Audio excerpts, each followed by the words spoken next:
Milky mist பன்னீர், high protein பன்னீர். தம்பி கட்சிக்கு ஆள் சேர்த்துங்கன்னா உங்களுக்கு ஆள் சேர்த்தாதுன்னு சொல்லியிருப்பாரு. இவங்க அந்த விதத்துல செய்யறாங்க. இந்த மாவட்ட செயலாளர் ஆளு இவங்கெல்லாம் அவருடைய ஆளு அப்படின்னு இவங்க தானே பேசிக்கிறாங்க. இவங்க தானே கற்பனை பண்ணிக்கிறாங்க. உட்காந்துட்டு அப்ப கட்சி அலுவலகத்துல உட்காந்துட்டு சும்மா நிதி வசூல் பண்ணிட்டு இருக்கிறது தான் வேலையா இருக்கு. அப்ப மாவட்டங்களுக்கு இருக்கிற பிரச்சனையை யாரும் தீர்த்து வைக்க மாட்டாங்களா? அதுக்கு இடையூறா தான் இருக்காங்களே தவிர நம்ம கூட ஆதரவா யாரும் நிக்க மாட்டாங்க. ஆனா இது மாரினா இந்த பிரச்சனை எல்லாம் நடந்துட்டு இருக்குதுன்னா அப்படின்னு நம்ம ஒருத்தர்கிட்ட சொன்னா கூட அவங்க நம்பிக்கையா அந்த செய்தியை அண்ணன் கொண்டு போய் சேர்த்து வராங்கன்னா கிடையாது. அப்படி இருக்கும்போது இவங்க வசூல் பண்ணி இவங்க கட்சியை வளர்த்தனா பரவாயில்லையே, இவங்க வசூல் பண்ணி தான் எல்லாம் வளர்த்துட்டு இருக்காங்க. குடும்பங்கள் கூடி கொண்டாடிட இந்த தீபாவளி உங்களுக்காக the legend new Saravana stores, Srinagar மற்றும் பாடி. இப்ப தலைமையில இருக்கிறவங்க இப்ப அங்கேயே 2 குழுக்களா செயல்படுறாங்கல்ல. இப்ப இங்க மாவட்ட செயலாளர் இன்று பாதுகாப்பாக இருப்பது போலும் என்றும் பாதுகாப்பாக இருக்கணும்னு நாங்க நினைக்கிறோம்.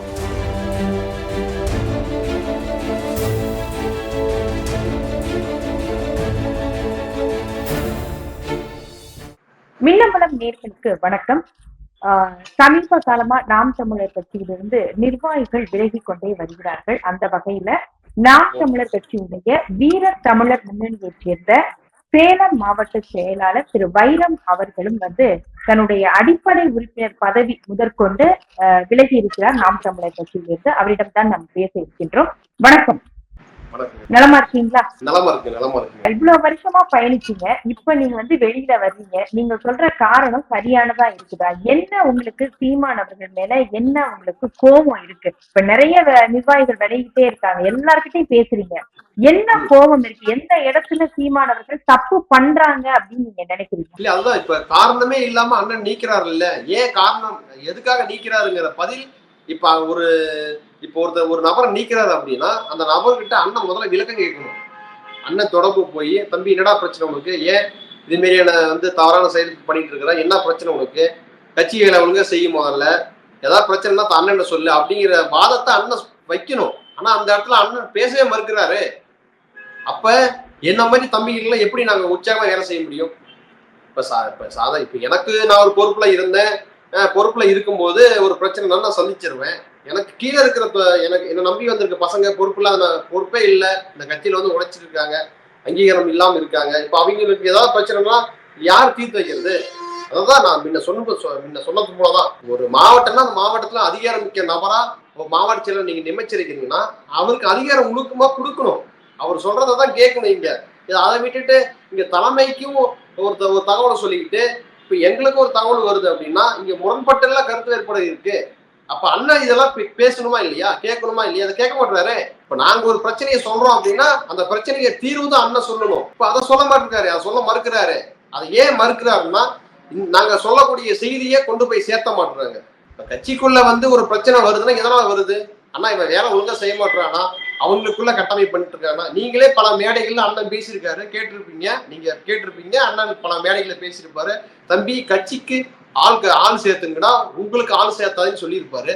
இவங்க அந்த விதத்துல செய்யறாங்க. இந்த மாவட்ட செயலாளர் ஆளு இவங்கெல்லாம் அவருடைய ஆளு அப்படின்னு இவங்க தானே பேசிக்கிறாங்க, இவங்க தானே கட்டமைப்பு பண்ணிக்கிறாங்க. இப்ப இதெல்லாம் கலைஞ்சி நீங்க ஒருமித்த கருத்தோட வேலை செய்யுங்க தம்பி, நாம தேர்தலில் வெல்லணும் அப்படின்னு இவர் அண்ணன் கூப்பிட்டு ஒரு பதிவாக போட்டிருந்தா கூட எந்த பிரச்சனையும் வராது இல்ல. அதை செய்ய மாட்டேங்கிறாருல்ல இவரு. இப்ப தலைமை நிர்வாகிகள் இருக்கிறாங்க, தலைமை நிர்வாகிகள் ஒரு பிரச்சனை அந்த பிரச்சனையை தீர்த்துலாம் வைக்கணும். எல்லாத்துக்குமே சீமான் தான் பிரச்சனை அப்படின்னு எல்லாருமே சொல்ல முடியாது இல்ல. அப்ப தலைமை நிர்வாகி எதுக்கு இருக்காங்க? ஒரு பொதுச் செயலாளர் ஒருத்தர் போட்டு அங்கீகரிச்சு வச்சிருக்காரு. அவர் எந்த பிரச்சனைக்கோ இல்ல எதுக்காவது ஏதாவது பிரச்சனைக்கு அவர் தீர்த்து வச்சிருக்காரா? எல்லாத்துக்குமே தீர்வு சீமான் அண்ணன் தானா? அந்த கட்சி மாநிலத்துல இருக்கிற நிர்வாகிகளுக்கு என்ன பொறுப்பு இருக்கு சொல்லுங்க பாப்போம். என்ன பொறுப்பு இருக்கு? அப்ப கட்சியில உட்காந்துட்டு கட்சி அலுவலகத்துல உட்காந்துட்டு சும்மா நிதி வசூல் பண்ணிட்டு இருக்கிறது தான் வேலையா இருக்கு. அப்ப மாவட்டங்களுக்கு இருக்கிற பிரச்சனையை யாரும் தீர்த்து வைக்க மாட்டாங்களா? யாருக்கிட்ட வசூல் பண்றாங்க? யார்கிட்ட வசூல் பண்ணாங்க? ஈழ மக்கள் பேரை சொல்லிட்டு வசூல் பண்ணிட்டு உட்காந்துட்டு இருக்காங்க. நம்ம கட்சியை கட்டமைப்பு பண்ணுங்கன்னா பண்ண மாட்டாங்க. இது எல்லாருக்குமே தெரிஞ்ச விஷயம் தானே. அப்ப இது யாரு செய்யறது? அப்ப இந்த வசூல் பண்றது, பிரச்சனையை தீர்க்காதது, இதெல்லாம் சீமானவர்களுக்கு அதான் சொல்ல வரேங்க. இந்த செய்தியை அண்ணன்கிட்ட கொண்டு போய் சேர்க்கலாம் அப்படின்னா கூட, முயற்சி பண்ணலாம்னு கூட அதுக்கு இடையூறா தான் இருக்காங்களே தவிர நம்ம கூட ஆதரவா யாரும் நிக்க மாட்டாங்க. ஆனா இது மாரினா இந்த பிரச்சனை எல்லாம் நடந்துட்டு இருக்குதுன்னா அப்படின்னு நம்ம ஒருத்தர்கிட்ட சொன்னா கூட அவங்க நம்பிக்கையா அந்த செய்தியை அண்ணன்ட்ட கொண்டு போய் சேர்த்து வராங்கன்னா கிடையாது. இதுதான் நடந்துட்டு இருக்கு. எந்த பிரச்சனைக்கு நீ தீர்வு கண்டு இருக்காங்க சொல்லுங்க பாப்போம்.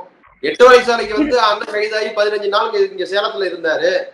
சேலத்துல இருந்த போது இங்க நேத்து ஒரு பதிவு பார்த்தேன். 64,000 ரூபாய்க்கு அண்ணன் சேலம் வந்திருந்த பொழுது அது மாதிரி என்ன போட்டிருந்தாங்க. அப்படி இருக்கும்போது இவங்க வசூல் பண்ணி இவங்க கட்சி வளர்த்தனா பரவாயில்லையே, இவங்க வசூல் பண்ணி தான் எல்லாம் வளர்ந்துட்டு இருக்கிறாங்க. கடையை திரட்டிட்டு இருக்காங்க. அப்படி எடுத்துக்கிறதா? ஆமா, இப்ப அண்ணனை வச்சு அங்க மேல இருக்க நிர்வாகிகள் சம்பாதிச்சுட்டு இருக்காங்க. அவ்வளவுதான். கட்சிக்குள்ள இருக்கிற பிரச்சனையை யாருமே பேசி தீர்க்க மாட்டுறாங்க. அண்ணனை வச்சு அங்க சம்பாதிச்சுட்டு இருக்காங்க. ஆனா இப்ப ஆடியோ எல்லாம் சமீபத்துல வெளிவந்ததுல அதுல கூட வந்து இந்த மாதிரி வசூல் பண்றாரு, சில பேர் வசூல் பண்றாங்க அப்படிங்கிற ஆடியோ எல்லாம் வந்தது. இதெல்லாம் கூட சீமானவர்களுக்கு தெரியும்ல. அப்ப தெரிஞ்சும் தெரியாத மாதிரி இருக்கிறாரா? அவங்களை விளக்க முடியாம இவர் எதுலையாவது சிக்கிக்கிட்டு இருக்கிறாரா? அதுதான் சொல்ல வரீங்க. இப்ப இந்த பிரச்சனை எல்லாம் அண்ணனுக்கு தெரியுமா, தெரியப்படுத்தலாம்னா கூட இப்ப எங்களால முடியாதுல்ல. இனிமேல் முடியாது. இனிமேல் யாராவது என்னை போன்ற தமிழ்மார்கள் யாராவது அண்ணனோட நெருங்கி பழகுறவங்க இது மாரி ஆனா இல்லையே செய்யறாங்கன்னா, தப்பா அந்த மாரி வேலை செஞ்சுட்டு இருக்காங்கன்னா இவங்க ஏதாவது ஒரு களை எடுத்து விடுங்க, இல்ல இவங்க எல்லாம் சரி பண்ணி விடுங்க, இல்ல கட்சி விட்டு நீக்கிங்க அப்படின்னு யாராவது பேசக்கூடிய நபர்கள் அங்க யாராவது இருக்கிறாங்களா? அங்க யாராவது அதிகாரமிக்க நபர்களா யாராவது இருக்காங்க சொல்லுங்க பார்ப்போம். யாருமே இல்லையே. இப்ப அவங்களுக்கு ஆதரவாக தான் செஞ்சுட்டு இருக்காங்க. சமீப காலமா நிறைய பேர் விலகிட்டு இருக்காங்க. அவங்க கிட்ட எல்லாம் நீங்க வந்து பேசிருப்பீங்க. அவங்க சொல்லக்கூடிய குற்றச்சாட்டு என்னவாக இருக்கு? ஏன் விலகுனாங்க அப்படிங்கிற விஷயம் எல்லாம் நீங்க தெரிஞ்சுக்கிட்டுதான் நீங்க தானா விலகிருப்பீங்க இல்லையா? இல்ல, நான் தான் சொல்றேன்ல, தலைமை இப்ப எங்களிடத்தில் வந்து தலைமைக்கு ஒரு விளக்கம் கேட்டிருந்தாலும் கூட, ஆனா இது மாரி செய்யுங்கன்னா, இப்படி செஞ்சோம்னா எந்த பாதிப்பும் வராதுன்னு சொல்லலாம்.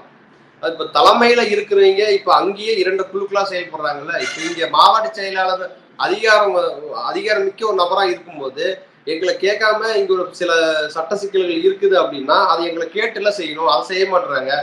அப்ப என்ன ஆகுதுன்னா, இங்க இருக்கிற தம்பிமார்களே எங்க நேரடியா தலைமைக்கு போய் பேசுறாங்க. அப்படிங்கும்போது அப்போ ஒரு தலைமை அறிவிச்ச மாவட்ட செயலாளருக்கு இங்க அங்கீகாரம் இல்லாமலாம் இருக்கு. என்னுடைய குற்றச்சாட்டு அதுதான். இல்ல, இங்க இருக்கக்கூடிய மற்ற தம்பிமார்கள் வந்து நேரடியா தலைமையை போய் சந்திக்க முடியுது, சீமான் அவர்களை சந்திக்க முடியுதுன்னா உங்களால ஏன் சந்திக்க முடியல? அப்ப என்ன பிரச்சனை? இல்ல, அதுதான் சொல்றேன். அங்க 2 குழுக்களாக இருக்கிறாங்க. தலைமையிலே 2 குழுக்களா, தலைமை நிர்வாகிகளுக்குள்ளேயே 2 குழுக்களாக இருக்கிறாங்க. ஏன் சொல்ல வர்றேன்னா, கூட இருக்கிறவங்க பாதுகாப்பா அண்ணனை பாத்துக்கிட்டா போதும் தான் என்னுடைய எண்ணம், என்னுடைய நோக்கம். அவ்வளவுதான், வேற ஒண்ணும் இல்லை. அண்ணனை சுத்தி இருக்கிறீங்க, அண்ணனை பத்திரமா பாத்துக்கணும் தான் என்னுடைய கேள்வியும். தலைமையை வந்து குட்ட சொல்லிக்கிட்டு அங்க அவங்க சரியில்லை இவங்க சரியில்லைன்னு சொல்ல வரல. அவங்களுக்குள்ள இருக்கிற கருத்து வேறுபாடுகள் எல்லாமே கலைஞ்சி ஒருமித்த கருத்தோட தலைமையில் இருக்கிற பொறுப்பாளர்கள் எல்லாமே செயல்பட்டாங்க அப்படின்னா நிச்சயமாக அண்ணன் சொல்வது போல 2026 நாம் தமிழர் அரசு வெல்லும். இல்லைன்னா இது அழிவை நோக்கி தான் செல்லும். சீமான் அவர்களை ஆட்டுவிக்கிறது அந்த 2 குழுக்கள் தானா? அவர் கூட இருக்கிற இந்த 2 குழுக்கள் தானா? இல்ல, 2 குழுக்களே இல்ல, 4 பேர் தான். அது தமிழ்நாடு இல்ல, உலகறிஞ்ச செய்தி. அது நான் பெரிதும் நேசித்த என் அண்ணன் இன்று பாதுகாப்பாக இருப்பது போலும் என்றும் பாதுகாப்பாக இருக்கணும்னு நாங்க நினைக்கிறோம். நன்றி உங்களுடைய தகவல்கள். மில்கி மிஸ்ட் பன்னீர், ஹை புரோட்டீன் பன்னீர். குடும்பங்கள் கூடி கொண்டாடிட இந்த தீபாவளி உங்களுக்காக தி legend new Saravana stores, Srinagar மற்றும் பாடி. மின்னம்பலம்.com, தமிழின் முதல் மொபைல் பத்திரிகை.